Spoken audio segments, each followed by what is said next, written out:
Hello बच्चों, in this video I am going to discuss all the questions about your 10th class.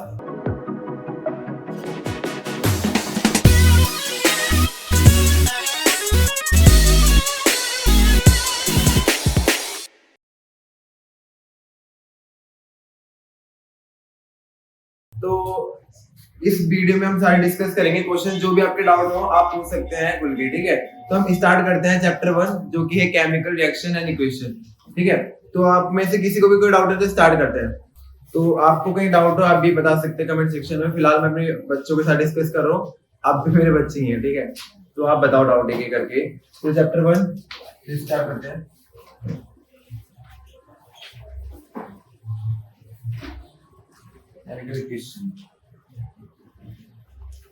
तो basically इसमें कोई ज्यादा बड़ा चैप्टर तो है नहीं जब तक ये डाउट उठ रहा है। तो चैप्टर 1 में अब सिंपल सारे कॉम्बिनेशन रिएक्शन, डिस्प्लेसमेंट रिएक्शन, सारे रिएक्शन है। लास्ट में आता है कोरोजन एंड डेंसिटी।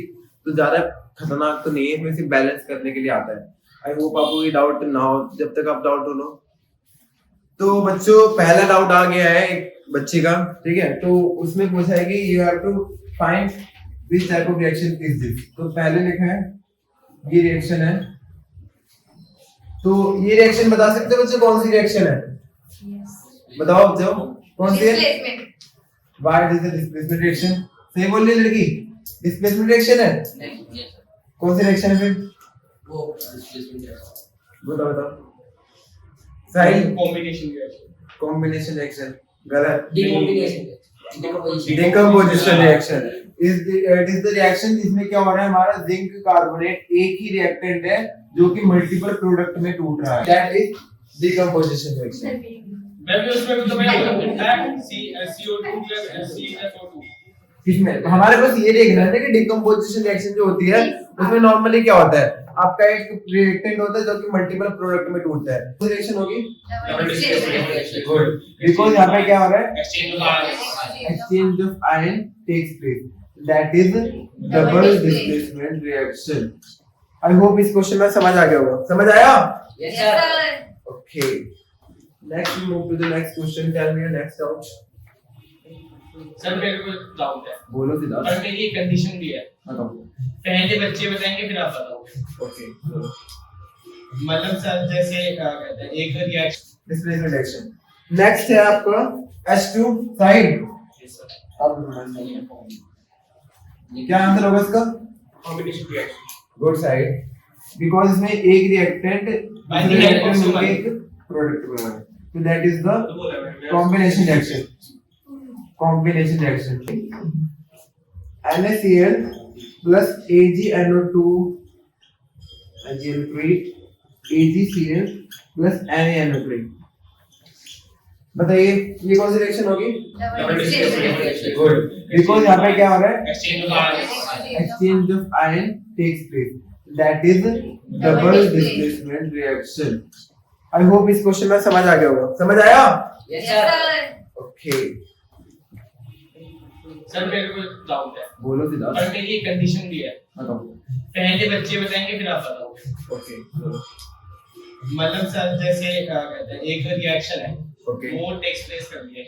तो मतलब हमें उसे बैलेंस करने के लिए RHS और LHS दोनों इक्वल करने पड़ते हैं। तो उसका क्या रीजन होता है कि वो हमें इक्वली करने पड़े? बिकॉज़ अकॉर्डिंग, ओके, जैसे सिद्धार्थ चाहते हैं कि जो क्वेश्चन है उसने क्वेश्चन पूछा कि why we have to need the balance chemical equation. तो बताओ बच्चों किसको पता है, फिर मैं आपको आंसर करता हूँ। पता है किसी को? एनीवन? अंजलि? हां सर। क्यों करते हैं रिएक्शन को बैलेंस? बताओ लॉ ऑफ इनर्शिया होता है, दोनों तरफ इक्वल है। लॉ ऑफ इनर्शिया नहीं होता। मैं सही बोले लेकिन लॉ ऑफ इनर्शिया नहीं होता। एनीवन?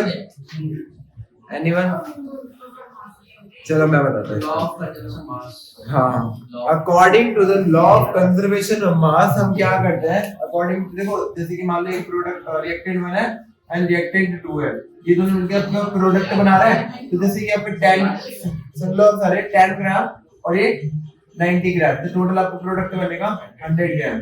तो ये दोनों को बैलेंस करना इसलिए जरूरी होता है ताकि द्रव्यमान संरक्षण के नियम के अकॉर्डिंग या फिर लॉ ऑफ कंजर्वेशन मास के अकॉर्डिंग दोनों तरफ आपका मास इक्वल रहे, ठीक है। तो उसका मेन आंसर क्या है? Law of conservation of mass. Next question. तो चलिए बच्चों हम डिस्कस करते हैं अपना chapter 2 that is acid base and salt. तो इस चैप्टर से चलो एक एक करके से पूछते हैं कितना पढ़ा है इन्होंने। तो पहले बात करी जाती है कि एसिड होती है, एसिड को हिंदी में बोलते हैं अम्ल। तो कोई बता सकते हैं what is the property of acid? Sahil तेज बोलो। सॉरी टेस्ट सही बोला बच्चों ने? नहीं गलत, साहिल गलत, Siddharth Sir, they are bitter in taste. गलत, सर मैं बता दो साहिल सही था सॉरी। भाई मेरे को देखिए दैट्स माय वर्क कि तुम्हें कितना कॉन्फिडेंट है तुम्हारे आंसर में। आप लोग पे ना बहुत करते हैं। तो एसिड जो होता है जैसे कि समन बोल रहे हैं सोर इन टेस्ट होता है और H प्लस आयन एंड होते हैं और H प्लस आयन प्रोवाइड करते हैं और ब्लू लिटमस को रेड में कन्वर्ट करते हैं। कौन? एसिड। अब बेस क्या होते हैं? बिटर इन टेस्ट कड़वे होते हैं। शाबाश साहिल। OH नेगेटिव आयन प्रोवाइड करते हैं एंड दैट लिटमस को ब्लू लिटमस में कन्वर्ट कर देते हैं। That is the physical property that can you learn your own. ये तुम सिंपल नोट अपने डेली लाइफ में भी देखते हो, ठीक है? तो ये तो बहुत आसान है यार। खाते कुछ खट्टा मीठा पदार्थ भाई आप कैसे प्रेजेंट होता है। अब आते हैं थोड़ी सी केमिकल प्रॉपर्टी पे, देखते हैं किसको क्या पता है। केमिकल प्रॉपर्टी देखते किसको पता है। कौन नाम लाना चाहता मना वीडियो के अंदर? हाँ बताओ। What happen when metal react with acid. जब धातु एक अम्ल से विक्रिया करते तो क्या बनता है? Salt plus hydrogen gas, right? तो when metal react with acid it will provide us a salt with the liberation of hydrogen gas with it. Okay Sahil? Hydrogen gas. उसके बाद इसके एग्जांपल ले लेते हैं। Sodium plus HCl। तो यहाँ पे क्या बनेगा? NaCl plus H2 gas. Okay. What will happen when metal react with base? क्या होगा? Same procedure. सॉल्ट प्लस अरे मैं आगे लिखवा देगा यूजुअली नो रिएक्शन। बट इसके लिखा है इसका सोडियम इसकी रिएक्ट करेंगे जिंक हाइड्रोक्साइड की करेंगे क्या बनेगा इसको बता सकते हो? Sodium zincate with hydrogen gas, ठीक है? तो ये आपका होता है फिजिकल केमिकल प्रॉपर्टी के एग्जांपल। अब अंजलि बताइए क्या होगा। आई होप आपको भी मजा आ रहा होगा इस लेक्चर के अंदर, क्योंकि यहाँ पे फुल की बातचीत हो रही है। इसके बाद एक बात करते हैं what will happen when acid react with base? Salt plus water. And tell me what is the name of this reaction? Neutralisation reaction, और हिंदी में इसको बोलते हैं उदासीनीकरण। तो इसमें देखो क्या हो रहा है, न्यूट्रल हो रही थी। जैसे ऑब्वियस सी बात है, तुम्हें पेट में अगर एसिडिटी होती है तो तुम कुछ पीते हो, अरे उसकी बात कर रहा हूँ मैं, MgOH मतलब मिल्क मैग्नीशिया और इनो वगैरह पीते हो, तो बेसिक नेचर होता है आपके पेट में एसिड प्रोड्यूस हो रहा होता है, तो उसको न्यूट्रल करने के लिए जो रिएक्शन होती है that is the neutralisation reaction. Neutralisation reaction and the product are salt and hydrogen water. Example लेते हैं एसिड का HCl प्लस NaOH, तो आपका बनेगा NaCl और यहाँ से H2O। तो सिमिलर ये हमारे डेली लाइफ में इस्तेमाल होता है बैलेंस करने के लिए। देखो पीएच का हमारी लाइफ में बहुत इंपॉर्टेंट रोल है। ब्रश करते से बढ़ गए करते सारे स्मेल कितनी आ रही है। तो ब्रश करने का मतलब क्या एक्चुअली होता क्या है, जब भी हम रात को खाना खाते हैं तो खाना हमारे डाइजेस्ट हो रहा होता है, मुंह के अंदर थोड़ा डाइजेशन होता है, सड़ रहा होता है, जिस वजह से हमारा वो एसिडिक नेचर में कन्वर्ट होता चले जाता है। तो एसिड को हमारे मुंह के अंदर एसिड प्रोड्यूस हो गया, उसके बैलेंस करने के लिए क्या चाहिए? Paste. Toothpaste which is basic in nature. Obvious बात है, टूथपेस्ट का नेचर होता है बेसिक। अब बेस और एसिड मिलकर आपको बना देंगे सॉल्ट, जो कि हमारे मुंह को न्यूट्रल कर देता है, ठीक है? तो सिमिलरली पीएच का बहुत रोल होता है। एसिडिक रेन सुना है? अम्लीय वर्षा। What is the pH of acidic rain? Below 5.6। 5.6 से लेस देन होता है हमारा एसिडिक रेन का पीएच। ओके, तो 5.6 से पीएच होता है लेस देन एसिडिक रेन का। तो एसिडिक रेन के ऊपर क्वेश्चन आते हैं। तो ये रेन एसिडिक रेन होती है when the pH of rain water below less than या बिलो या लेस देन की बात है 5.6 is known as acidic rain. तो यहाँ पे इतना था बेसिक इसकी प्रॉपर्टी। एक और चीज रह रही है हमारी, व्हाट इज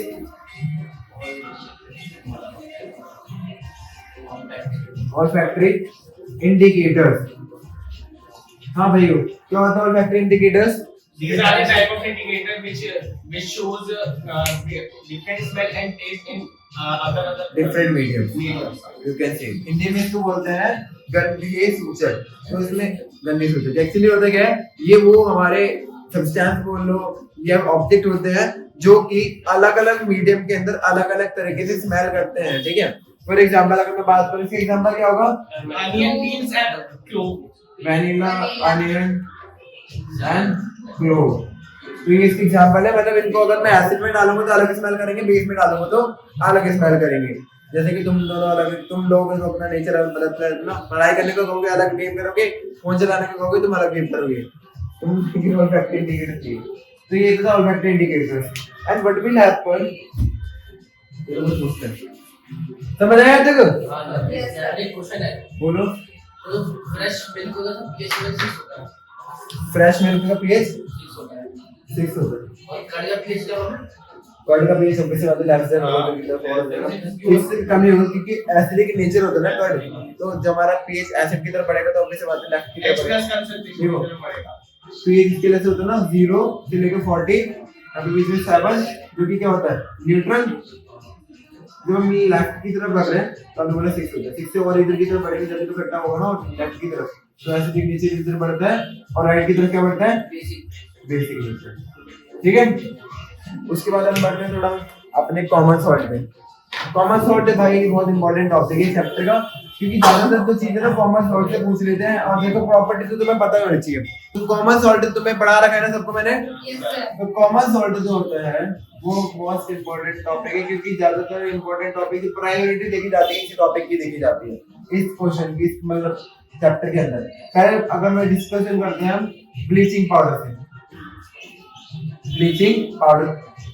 तो क्वेश्चन लाइन पेपर पूछे नहीं जाते क्या होता है, इसकी प्रॉपर्टी बता दी जाएगी, देन उसके बारे में डिस्कशन करा जाएगा कि लाइक बताओ ये क्या होता है, क्या होता है, आपको पहचानना पड़ेगा। तो Anjali, what is the chemical formula of bleaching powder? CaCl2. CaCl2। नाम क्या है इसका? Calcium Calcium oxide chloride.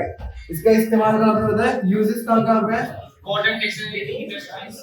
Cotton textile, So they got a free. Also used in making hardness of water. And वो हमारा जो वाटर से वाटर की cleaning, listen, germs को क्लीन करने में इस्तेमाल होता है। सुनो सुनो सिद्धार्थ, सारे जर्म्स को क्लीन करने के लिए इस्तेमाल होता है, वाटर को प्यूरिफाई करने के लिए, वाटर क्लीन करने के लिए। मतलब जैसे मान लो आपके पास अगर 5 लीटर का एक प्योरीफाई एजेंट हो जाता है। कह सकते हो 5 लीटर का अगर तुम्हारे पास पानी है, इसमें अगर तुमने 2-3 ड्रॉप ये डाल दिया ना तो आपका पानी के अंदर सारे जर्म्स खत्म हो जाते हैं। तो ये था आपके ब्लीचिंग पाउडर। इसके बाद हम पढ़ते हैं washing soda. What is the formula of washing soda? बस dot 10H2 sodium carbonate dot 10H2। Dot represent क्या करता है को बता सकते हैं? डॉट रिप्रेजेंट करता है वाटर के 10 क्रिस्टल अटैच हो रहे हैं आपके सोडियम कार्बोनेट के साथ। तो इसका केमिकल फॉर्मूला हो गया। अब इसके यूजेस बताओ। आप नाम कहोगे से बात है, घर में एक तो क्लीनिंग पर्पस की इस्तेमाल होगा। Manufacture of borax. ये इंपॉर्टेंट है, good Anjali. Compound borax. Borax बनाने में इस्तेमाल होता है। बोरेक्स अपना एक सोडियम कंपाउंड होता है, इसका बनाने के लिए इसमें वॉशिंग सोडा का इस्तेमाल होता है। और Removing of permanent hardness of water. Hardness removal of water, simple. तो ये काम करता है हमारा washing soda. Next we move to the baking soda. Baking soda, baking soda, baking soda का फॉर्मूला बताना। Baking soda NaHCl sodium hydrogen carbonate. जैसे कि इसका नाम है बेकिंग सोडा, बेक करने के लिए इस्तेमाल होगा। बेकिंग केक लिख सकते हैं। और और making crispy pakoras. यस, ये सिद्धार्थ पाव क्रिस्पी पकौड़ा। देन इसके बाद बेकिंग पाउडर बनाने में भी इस्तेमाल होता है और as a anti use as an antioxidant in many industries, chemical industry, fire extinguishers में भी इसमें सही हाँ हाँ फायर एक्सटिंग्विशर्स में भी इस्तेमाल होता है। तो इसको मतलब पढ़ रहे हो तुम घर पे थोड़ा बहुत, है ना? तो ये सारी चीजें इस्तेमाल हो रही है इसके अंदर। तो ये यूजुअली लास्ट हमारा पढ़ते हैं that is POP, plaster of Paris. तो भाई जो हम पढ़ रहे हैं तुम लोगों के लिए डिस्कस कर रहे हैं, तुम लोगों को भी कॉमन डाउट हो सकते हैं जो इनके डाउट है, ठीक है? तो जो भी डाउट है आप मेरे से पूछ सकते हैं। नेक्स्ट है हमारा POP, that is plaster of Paris. What is the formula? CaSO4 dot half H2O. Half H2O। ये आंसर इसलिए कर पा रहे हैं क्योंकि मैंने इनको पढ़ा रखा है, ठीक है? Calcium sulphate dot half H2O। Then इसके बाद इसके अंदर मैं 1.5 वाटर मिलाना हो तो क्या बन जाएगा? बताओ क्या बनेगा? What will happen when calcium sulphate के अंदर अगर मैं मिला दूंगा chemical converting into gypsum, CaSO4 dot half H2O। Gypsum, ठीक है? और इसके बाद हम बढ़ते हैं लास्ट इसके यूजेस पे, फिर वीडियो को फिलहाल एंड करते हैं। यूजेस क्या है होंगे इसके? डिजाइनिंग ऑफ फ्रैक्चर बोन में इस्तेमाल होते हैं, And to repeat making toy और घर पे डेकोरेशन के तौर पे इस्तेमाल होते हैं। पर्पस। तो आई होप आपको ये दो चैप्टर में बहुत मजा आया होगा। तो बच्चों को डाउट है चैप्टर 1 और 2 के अंदर? तो फिलहाल अभी वीडियो को चैप्टर 1 और 2 की यहीं पे एंड करते हैं। अगली वीडियो में मिलते हैं और डाउट्स के साथ इनके साथ मिलेंगे, ठीक है?